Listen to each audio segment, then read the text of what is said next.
آپ صلی اللہ علیہ وسلم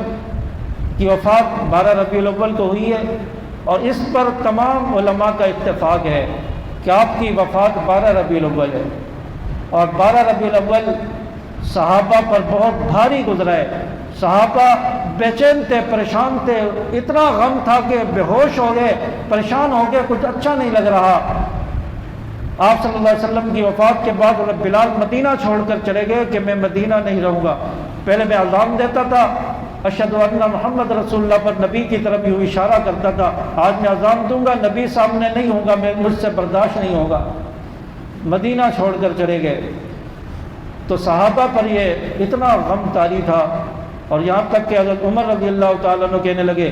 خبردار اگر کسی نے کہا کہ نبی دنیا سے چلے گئے میں اس کا سر تن سے جدا کر دوں گا، اس کے گردن پر میں تلوار چلا دوں گا، خاموش ہو جاؤ۔ حضرت عمر رضی اللہ تعالیٰ عنہ یہاں تک جذبات میں آ گئے۔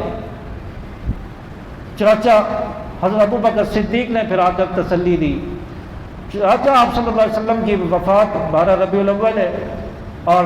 آپ صلی اللہ علیہ وسلم کی آنے کا جو مقصد تھا اس کو سامنے رکھا جائے، ربیع الاول میں آپ صلی اللہ علیہ وسلم کی جو آمد کا مقصد ہے اس کو سامنے رکھا جائے کہ آپ صلی اللہ علیہ وسلم آئے کیوں، آپ کی ہدایات کیا ہے، آپ کی تعلیم کیا ہے، آپ نے اخلاق کیا سکھایا، ادب کیا سکھایا،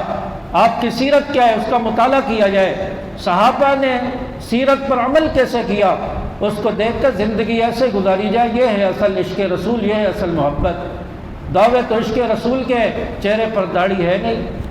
نبی کی سنت کا مذاق ہو، چہرے پر داڑھی کو نہ سجایا جائے جو نبی کی سنت ہے،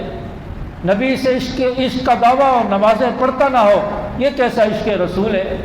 نبی سے محبت کے دعوے ہوں اور عمل جو ہے وہ کافروں اور یہودیوں والے ہوں، یہ کیسا عشق رسول ہے؟